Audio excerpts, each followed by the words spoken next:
வந்திருக்கும் நம் மறை மாவட்டத்தின் மேதகு ஆயர் தந்தை அவர்களை இருகரம் கூப்பி வரவேற்கின்றோம். கல்லான இதயத்தை கரைத்து கனிவுள்ள இதயத்தை எம்முள் உருவாக்க நம் குருதியை சிந்தி இதயத்தின் கருணையை வெளிப்படுத்திய நம் அன்பர் இயேசுவின் திரு இருதய பெருவிழா திருப்பலிக்கு அன்புடனே அழைக்கப்பட்டிருக்கின்றோம். இதயம் என்பது இரத்தத்தை உடலெங்கும் ஓடச் செய்யும் எந்திரம். இது அறிவியல் சிந்தனை. ஆனால் அகிலத்தை மீட்டெடுக்க குருதி கொடை வழங்கி இதயத்தை கிழித்தவர்களை இருகரம் கொண்டு அனைத்து இயேசுவின் அன்பு அறியப்பட்ட பின்புதான் இதய ஓர் அன்பின் ஆலயம் ஆனது. இது ஆன்மீக சிந்தனை, இதுவே நம் விசுவாசம். அத்தகைய விசுவாசத்தினை வார்த்தையால் அறிக்கையிடுவதை விட இதயத்தின் வாஞ்சையால் அறிக்கையிடவே இன்று அழைக்கப்பட்டிருக்கின்றோம். தவறுகள் அங்கீகரிக்கப்படும் போது அராஜகம் மேலோங்குகிறது. தவறுகள் கண்டிக்கப்படும் போது செயல்கள் நேர்த்தியாக்கப்படுகிறது. என் இரக்கம் பொங்கி வழிகின்றது, என் சீற்றத்தின் கனலை கொட்ட மாட்டேன் என்கின்ற இறைவன். இத்தகைய இதயம் கொண்டவர்களாய் நாமும் வாழ்வோம். திரு இருதய பெருவிழா ஆலய பிரார்த்தனையோடு நின்று விடாமல் நம்மால் பலருக்கும் நம் வாழ்வால் அறிவிக்கப்பட வேண்டும். அத்தகைய எண்ணங்களை இதயத்தில் தாங்கி இப்பெருவிழாவை சிறப்புற செய்ய வழியில் இணைவோம்.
நம் எல்லோருக்கும் என்றும் எதிலும் நம்பிக்கையின் ஒளியாய் விளங்கும் இரு துறவற சபையின் அருள் சகோதரிகள் சார்பாக அருள் சகோதரி தினோ அவர்களை 3ஆம் திரியை ஏற்ற அன்புடன் அழைக்கின்றோம்.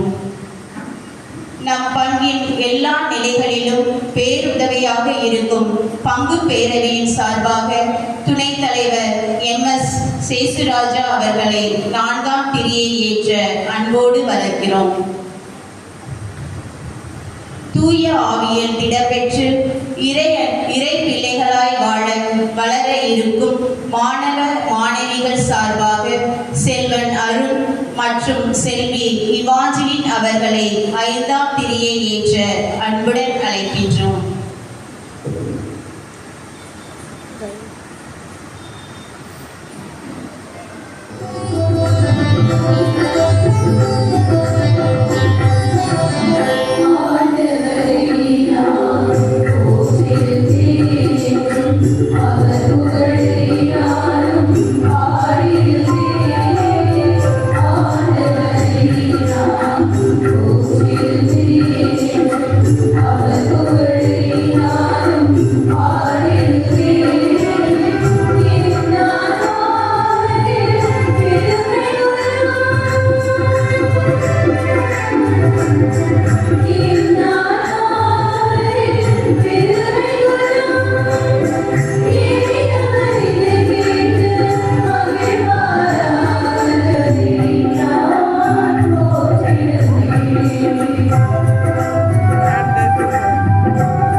தூய ஆவியினால்தான் நாம் கடவுளின் அன்பை பெறுகின்றோம்.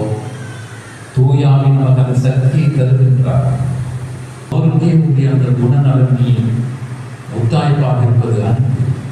அன்பு என்பது ஆக்குகின்ற சக்தி, உருவாக்குகிற சக்தி, வாழ்வு கொடுக்கிற சக்தி, பிறரை வாழ்விக்கின்ற சக்தி, அழிக்கிற சக்தி அல்ல. பிறரை உருவளிக்கின்ற சக்தி அல்ல, ஆக்குகிற சக்தி. கடவுள் அன்பே உருவானது என்று சொல்கின்ற போது அதனால் தான் இந்த உலகை அவர் படைக்கின்றார். அந்த அன்பை தன்னகத்தை வைத்திருக்க முடியாது. உள்ள பிள்ளைகள் அனைவரும் எழுந்து நிற்கவும், தங்களுடைய கரங்களில் மெழுகு திரிகளை ஏற்றிக்கொள்ளுமாறு உங்களை கேட்டுக்கொள்கிறோம்.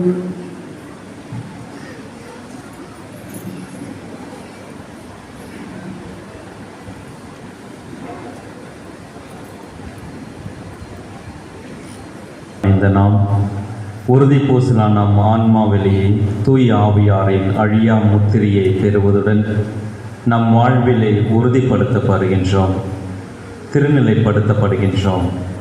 அதனால் நாம் கிறிஸ்துவின் மறையுடலில் உறுப்பினராக முதிர்ச்சி பெறுகின்றோம். கிறிஸ்துவுக்கு சான்று பகரும் பொறுப்பையும் பெற்றுக்கொள்கின்றோம். திருமுழுக்கினால் இருந்து கொள்ள அனைத்து உரிமைகளையும் கடமைகளையும் பெறுகின்றோம். நம் ஜெபத்தாலும் தவத்தாலும் சொல்லாலும் எடுத்துக்காட்டான வாழ்வாலும் இறையரசை பறைசாற்ற கடமைப்பட்டவர்களாகின்றோம்.